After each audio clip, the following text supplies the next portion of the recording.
Rusia menyerang Kiev, Ukraina hampir 9 jam sepanjang malam Selasa 17 Juni 2025.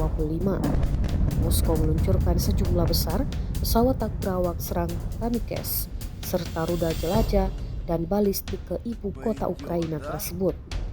Warga setempat hingga jurnalis Kiev Independen di lapangan melaporkan suara pesawat tak berawak, rudal, dan beberapa kali ledakan sepanjang malam.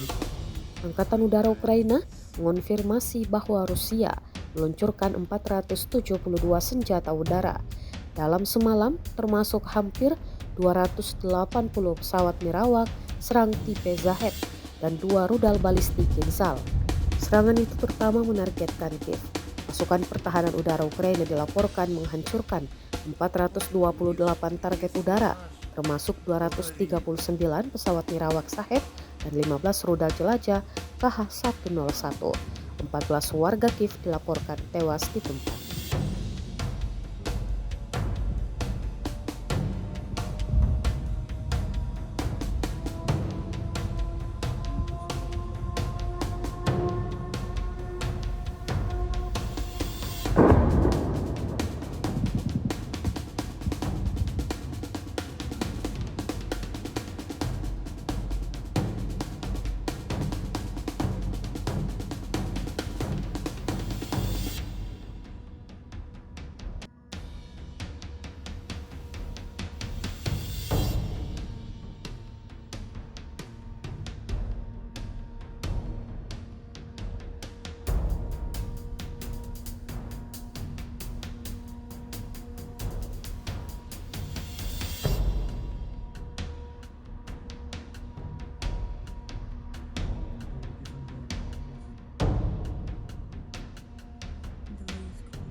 Ёб твою мать!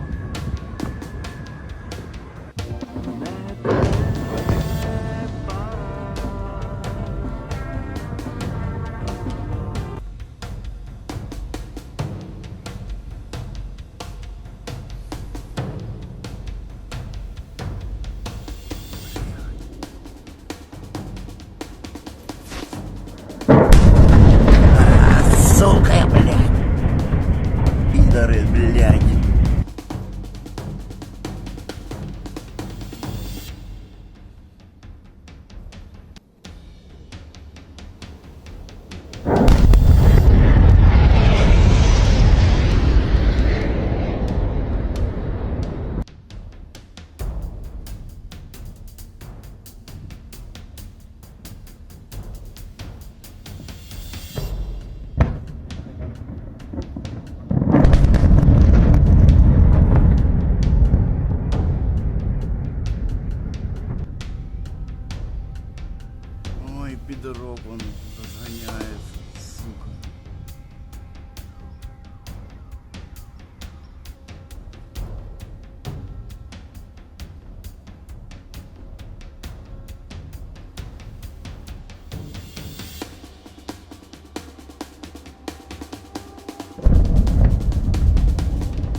Вон он, пидорас, сука.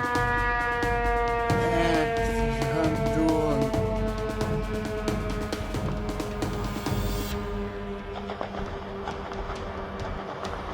Тю-тю-тю-тю-тю-тю-тю-тю.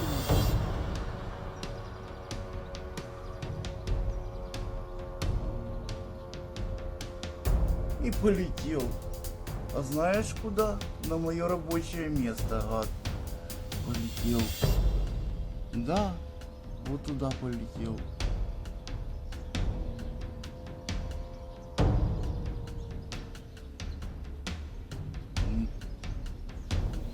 Download Tribun X sekarang. Menghadirkan lokal menjadi Indonesia.